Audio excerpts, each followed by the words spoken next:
Sign কস tan এই নামগুলি কোথা থেকে এলো? অনেকেই মনে করেন যে গণিতবিদেরা তাদের পছন্দ মতো এই নামগুলি করেছে, যেমনটা বাপ মা পছন্দ মতো বা মন মতো তাদের নিজেদের ছাওয়াল পাওয়ালদের নামকরণ করে থাকে আর কি। যাই হোক, চলুন জেনে নেই এই নামগুলো কোথা থেকে এলো এবং কিভাবে এলো। এই নামকরণগুলো জানার আগে আমাদের যে জিনিসটা জানা দরকার সেটা হচ্ছে এই যে ছয়টা ত্রিকোণমিতিক অনুপাত, এই ছয়টার মধ্যে কোন তিনটা মেইন ফাংশন এবং কোন তিনটা কো ফাংশন, মানে কোন তিনটা থেকে কোন তিনটা এসেছে। তো অনেকের মধ্যেই দেখলাম যে ভুল ধারণা রয়েছে যে সাইন কস ট্যান এই তিনটা হচ্ছে মেইন ফাংশন, এবং সাইন থেকে আসছে কোসেক, কস থেকে আসছে সেক এবং ট্যান থেকে আসছে কট।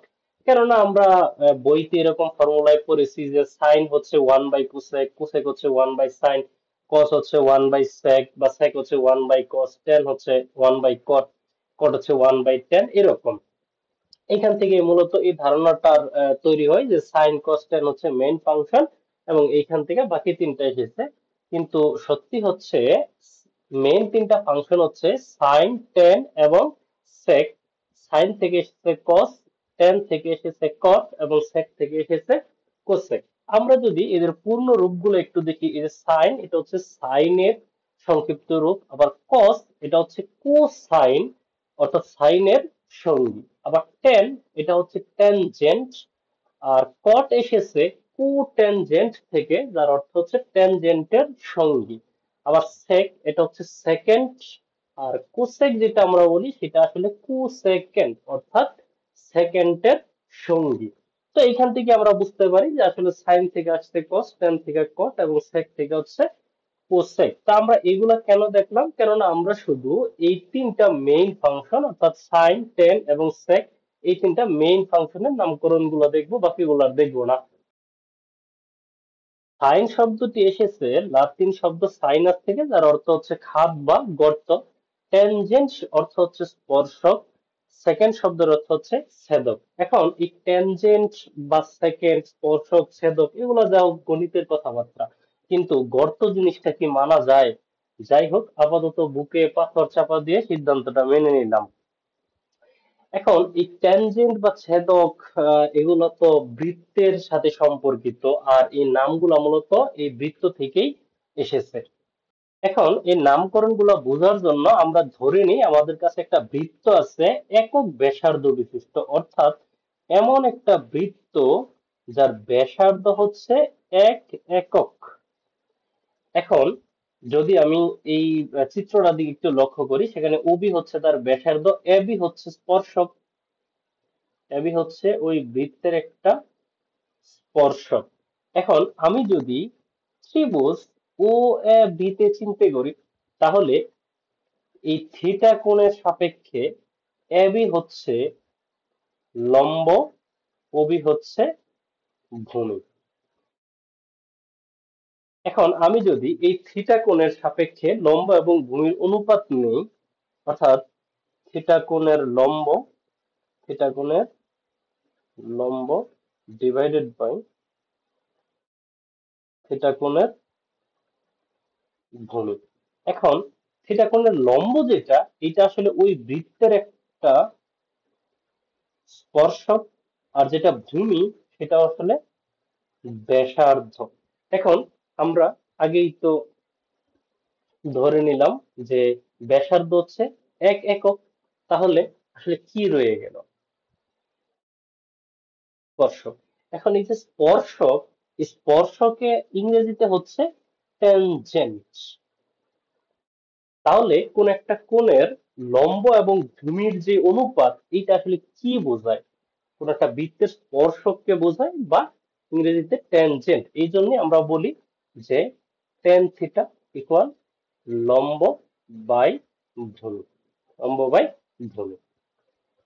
এখন এখান থেকে খুবই ইন্টারেস্টিং একটা জিনিস দেখা যায়, সেটা হচ্ছে আমি যদি এই থিটার মানটা একটু ছোট করে দিই, থিটার মানটা ছোট করে দিই, দেখেন স্পর্শকের মানটা ছোট হয়ে গেছে। আমি যদি থিটার মানটা আরো ছোট করে দিই, তাহলে স্পর্শকের দৈর্ঘ্যটা আরো ছোট হয়ে যাবে। ঠিক সেম ভাবে আমি যদি থিটাকে 0 ডিগ্রি করে দেই, তখন স্পর্শক এবি হয়ে যাবে কি 0, আর যেহেতু টেন থিটা ওই স্পর্শকের দৈর্ঘ্যটাকে বোঝায়, এই জন্যই আমরা দেখতাম যে টেন 0 ডিগ্রির মান হচ্ছে 0। এখন আমি যদি থিটাকে একটু বাড়ায় দিই, এরকম বাড়ায় দিলাম, তো এইটা কোন একটা জায়গায় যায় এই স্পর্শকটাকে ছেদ করবে, এবং তখন আমরা এই স্পর্শকের দৈর্ঘ্যটা পাবো। কিন্তু যদি আমি এই থিটাটাকে বাড়ায় একদম 90 ডিগ্রি করে দিই, মানে এই যে যদি এখন আমি এই থিটাটাকে 90 ডিগ্রি করে দিই, 90 ডিগ্রি যদি করে দেই, তাহলে এই রেখাটা কি কখনো ছেদ করবে? অসীমে যেয়ে ছেদ করবে, আর অসীমে তো ছেদ করা আসলে সম্ভব না। যেহেতু ছেদই করবে না, তাহলে এখানে আমরা আসলে কোনো স্পর্শকের দৈর্ঘ্য পাবো না। এই জন্যেই টেন 90 ডিগ্রির মান হচ্ছে অসংজ্ঞায়িত বা ইনফিনিটি। এখন যদি টেন এর মান 90 ডিগ্রি থেকে বাড়ানো হয়, তাহলে কি হবে? তাহলে এই রেখাটা তো একদিকে চলে যাচ্ছে, আর এই স্পর্শকটা চলে যাচ্ছে অন্য আরেক দিকে। এদের তো ছেদ করার কোনো সম্ভাবনাই নেই। এখন এরা ছেদ করবে যদি আমি এদেরকে পিছনের দিকে বর্ধিত করি। তাহলে ছেদ করার কথা ছিল উপরের দিকে, কিন্তু যখন 90 ক্রস করলো তখন সেটা ছেদ করতেছে বিপরীত দিকে। এখন বিপরীত অর্থ বোঝায় কিন্তু মাইনাস চিহ্ন দেয়া। এই জন্যই আমরা দেখতাম যে টেন 90 প্লাস থিটা হলে, মানে কোন মান 90 প্লাস হয়ে গেলে সেখানে টেনটা নেগেটিভ ভ্যালু দিত।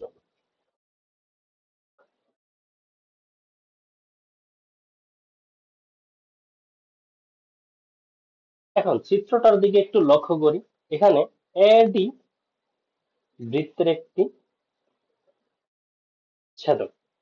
এখন আমরা যদি থিটা কোণের সাপেক্ষে চিন্তা করি, তাহলে থিটা কোণের সাপেক্ষে ও এ হচ্ছে অতিভুজ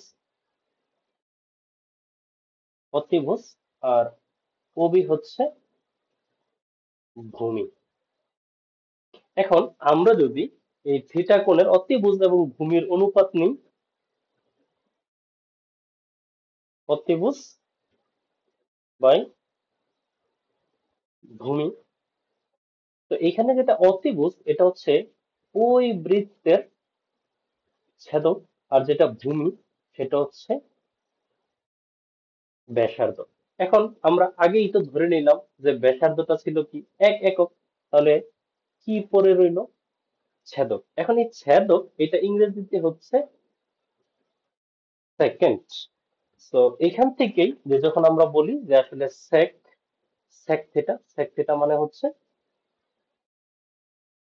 অতিভুজ বাই ভূমি, কারণ এটা আসলে ছেদককে নির্দেশ করে। অতিভুজ বাই ভূমির যে অনুপাত, এটা ওই বৃত্তের একটা ছেদককে নির্দেশ করে।